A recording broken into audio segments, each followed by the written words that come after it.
nagiging problema natin dito, Your Honor, Mr. President. Now, all of this, ang pagkakaalam nga namin, ang may-ari nito ay sila Mrs. Diskaya. Ano? And Mrs. Diskaya is here. So,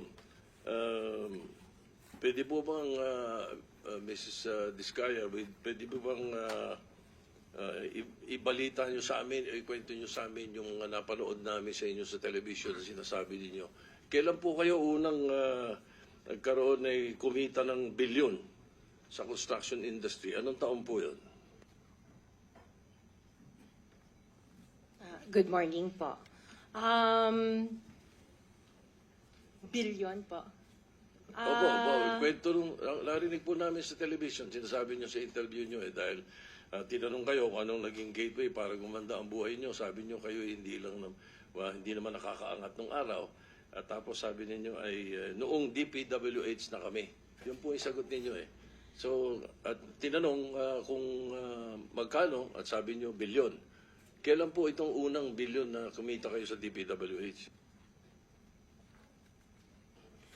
For the knowledge of everyone, so St. Gerard, Alpha and Omega, we have been in the construction business for 23 years. So I would presume na in the 23 years, pwede naman siguro kami po kumita. Yung billion, when I said DPWH, because prior to that, we were in local government. So ang hirap makasingil sa local government. They spliced the video that was taken of me and just mentioned the DPWH. So, contractor na po kami for 23 years. So you're saying that the television station and the persons interviewing you edited your answers?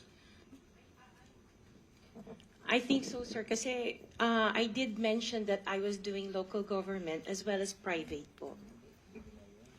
Yeah, if I may, with Yes, with the permission of the chairman, Senator President Rotem. Ma'am Sara, ano ba naging trabaho niyo bago kayo pumasok sa mga kontrata sa gobyerno?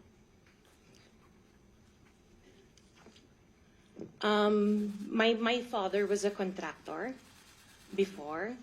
Nangongontrata rin Pero siya? yes po, Nangongontrata rin sa for DPWH? LGU po. LGU, and then ako I worked sa ibang bansa. Yun po. Anong work mo sa ibang bansa?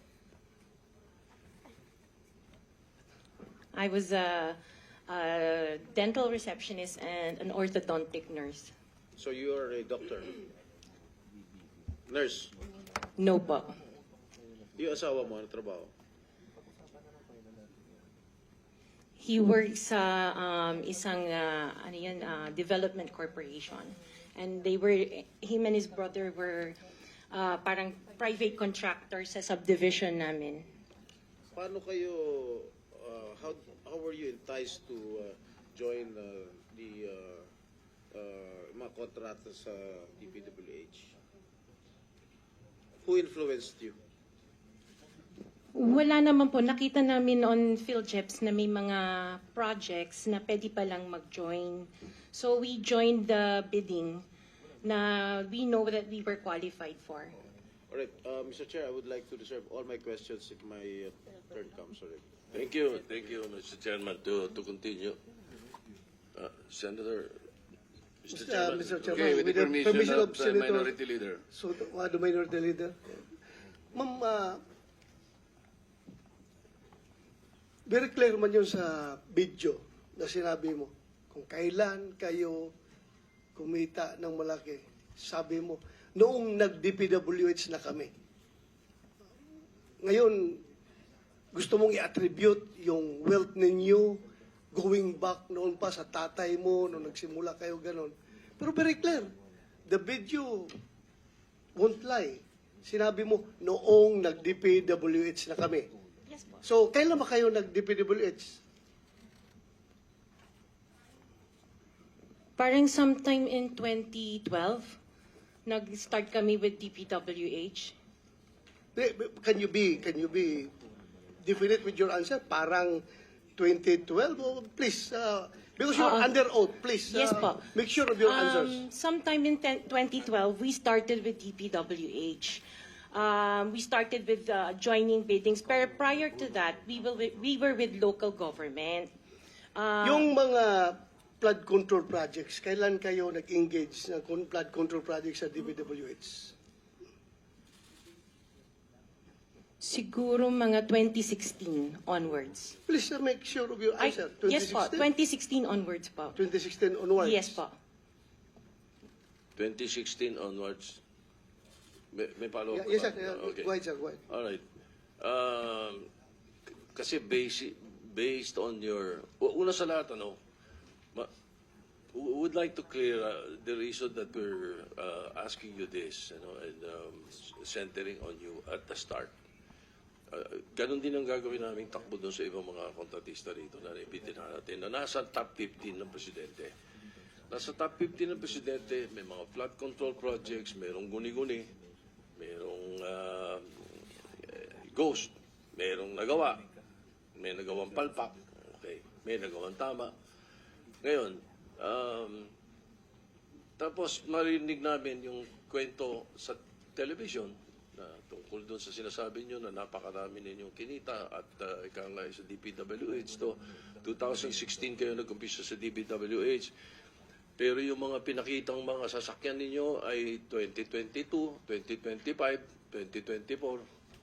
So, lately, yung matindi, hindi po ba, na mga income ninyo? Mga anong taon kaya sa tingin ninyo? What year would you say that you were able to engage or be able to get projects from the DPWH for flood control projects? What year? Yun nga po, nag-start kami makakuha ng pailan-ilan, pero 2016 po onwards. Po. Yes. 2016 onwards. In 2017, how much did you pay the BIR on your income tax? Sorry, I don't have the data on me right now kasi I have an accountant that handles that po. Pero I can get it for you. Yes, please.